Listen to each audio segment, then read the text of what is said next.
It's not that deep. We've all heard this phrase the moment we start thinking seriously about something.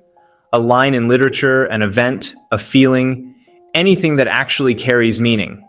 And the moment you try to explore it, someone cuts in with, "Relax, mate, it's not that deep," or "You're being extra." And that hits in a strangely frustrating way. But here's something important. None of this is your fault. The real problem isn't your depth. It's the decline of depth or critical thinking. It's not that your ideas are too deep, it's that many people have stopped looking beneath the surface altogether. And today, I'm diving deep into the real meaning behind this phrase. So let's get into it.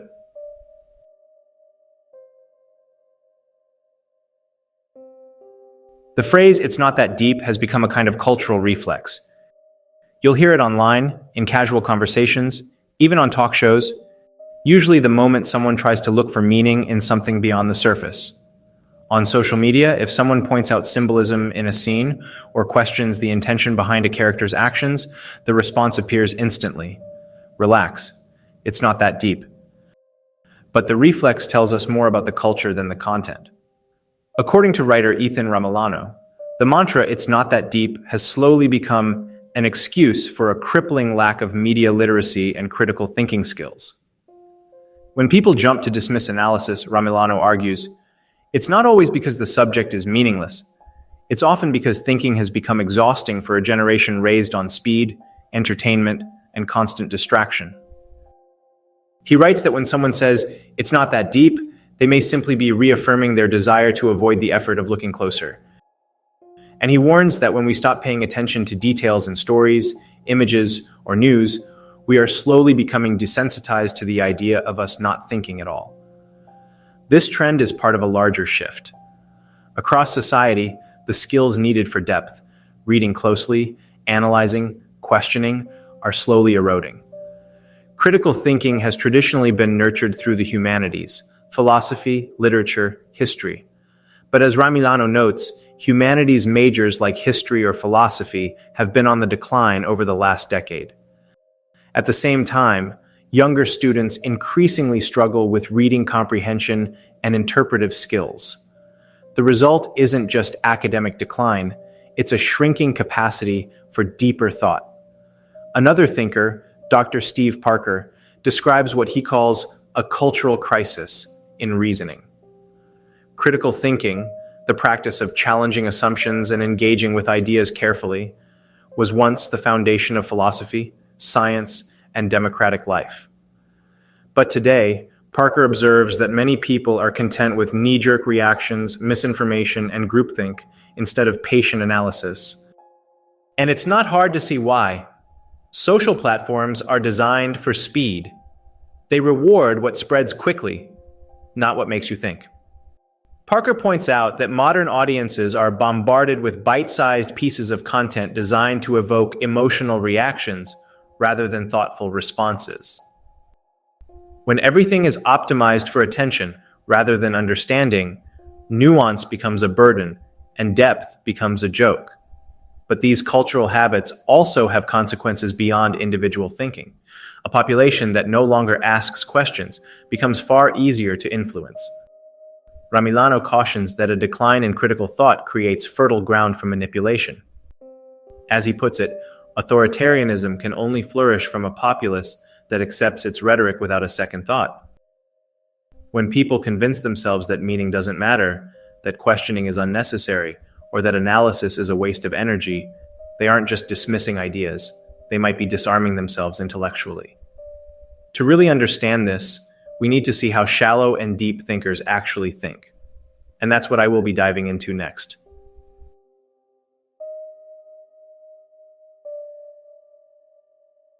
Why do so many people stay in the shallow end of thinking instead of diving deeper? I have answered this question in my previous videos as well, but I will explain it briefly here again. Psychology gives us a clear starting point. Our brains were built for survival, not philosophy. We evolved to favor speed and efficiency, to make quick judgments that kept us alive. This is what Nobel laureate Daniel Kahneman describes through his famous distinction between System 1 and System 2. System 1 is fast, instinctive, emotional, it leaps to conclusions. System 2 is slow, intentional, effortful, it digs, questions, analyzes. As Kahneman explains, System 1 is fast, instinctive, and emotional. System 2 is slower, more deliberative, and more logical. Most of the time, especially when we're tired or overwhelmed, System 1 takes over. We choose speed over depth, certainty over curiosity. So when someone says it's not that deep, they're really appealing to this fast, intuitive mode of thinking. Don't overthink it. Accept the obvious and move on. But deep thinkers rely on System 2. Instead of settling for what something looks like, they ask, what does this symbol mean? Why was this choice made? What ideas are hidden beneath this moment? A shallow reader watches a scene and forgets it. A deeper reader notices the colors, the framing, the timing, the intention, and asks why it all matters. Yet the preference for shallow thinking isn't only cognitive, it's emotional. Digging deeper can be uncomfortable, even threatening. It challenges our assumptions, pokes at our identities, and sometimes forces us to change our minds. And as Max Planck famously remarked, an important scientific innovation rarely makes its way by gradually winning over and converting its opponents. It rarely happens that Saul becomes Paul. People resist shifting their worldview, even when the truth is right in front of them. Ralph Waldo Emerson captured this perfectly when he wrote, "Shallow men believe in luck. Strong men believe in cause and effect. Shallow thinkers lean on chance because it demands no investigation. Deep thinkers look for patterns, forces, and hidden causality." Emerson's contrast highlights how dismissing meaning can be a convenient escape from the responsibility of understanding. And social dynamics add another layer. Real depth can make people defensive because it forces them to confront uncomfortable truths. Staying on the surface feels safer. This is why discussions often retreat back to lighter, simpler topics. Martin Luther King Jr. captured this tension with painful accuracy when he said, "Shallow understanding from people of goodwill is more frustrating than absolute misunderstanding from people of ill will." A friend who won't engage with your deeper thoughts can feel more suffocating than an enemy who openly disagrees. But as Erich Fromm reminds us, the greatest rewards come only when we're willing to go beyond the surface. Ideas are like fish. If you want to catch little fish, you can stay in the shallow water. But if you want to catch the big fish, you've got to go deeper.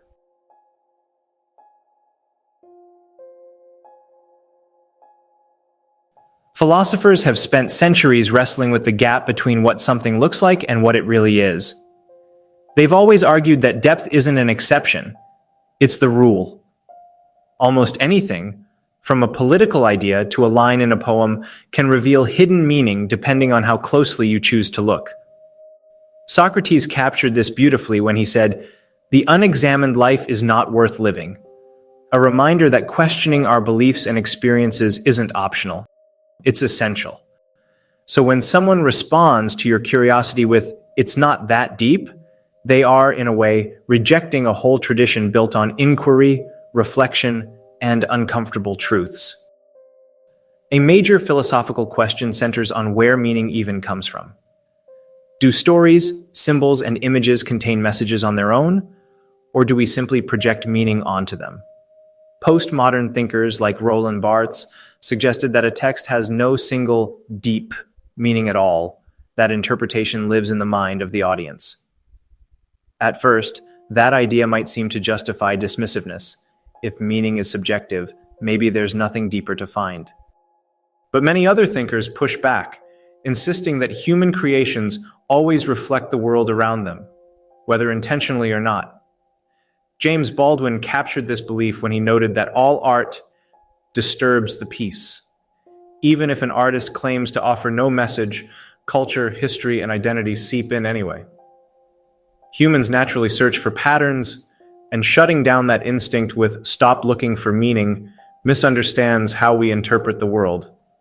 Existential philosophers add another layer. From Kierkegaard to Camus, they argued that life doesn't come prepackaged with meaning.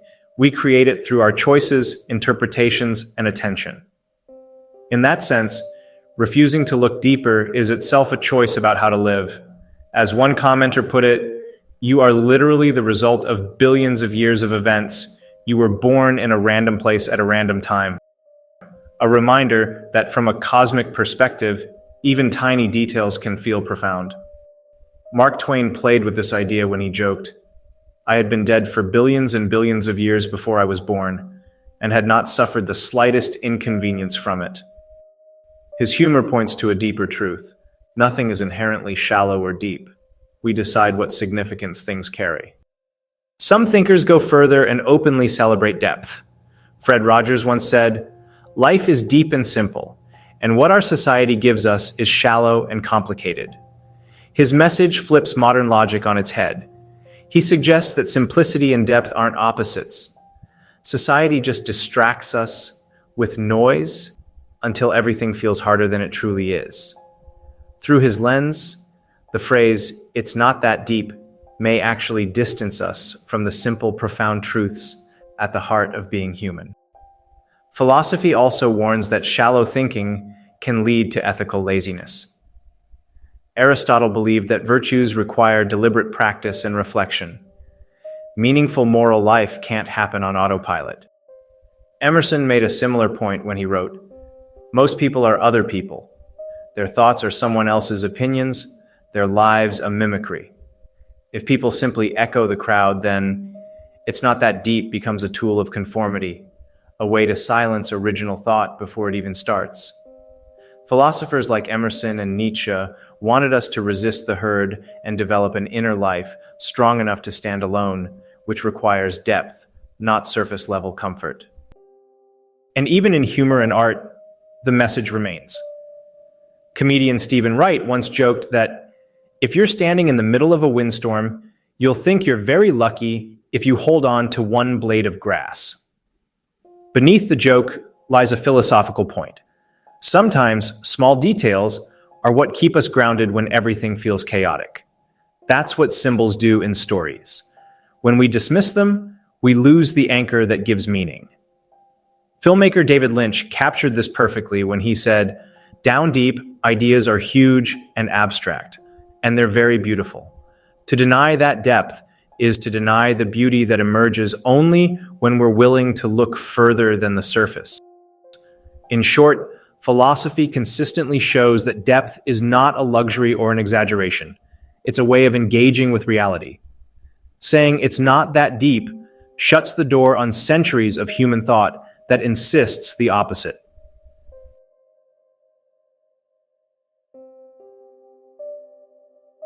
Depth is beautiful, but like all beautiful things, it can become heavy when carried too far.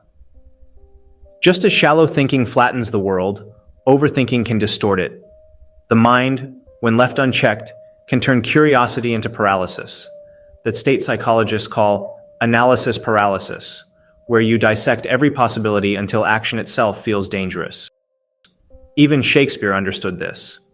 Hamlet's most famous lines show a young man trapped inside the machinery of his own thoughts. His vital force, as critics have long noted, is smothered by hesitation. He thinks so deeply about life, death, dreams, consequences, morality, that he forgets how to move.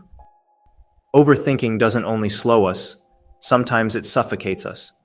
Cognitive science has long shown that dwelling on problems can trigger spirals of worry that feed anxiety, stress, and even depression. Philosophers across centuries have warned that relentless questioning can become a kind of self-imposed cage. If every coincidence becomes a code to decode, if every silence becomes a subtle message, if every small moment becomes a metaphor, life stops being lived and becomes something merely analyzed, and meaning itself becomes a ghost that keeps slipping away. Even the lovers of depth knew this danger. Emerson wrote that it's not the summit that sustains life, but the sides of the mountain. The small, simple acts, the unexamined joys, the ordinary moments we tend to skip while searching for something profound. In relationships, for instance, depth is a gift, but paranoia is a poison. Not every pause is a hidden motive. Not every gesture is a symbol. Sometimes you don't need to interpret a quiet evening. You just need to enjoy it. Creativity also suffers when everything must mean something. Garcia Marquez warned young writers never to force symbolism.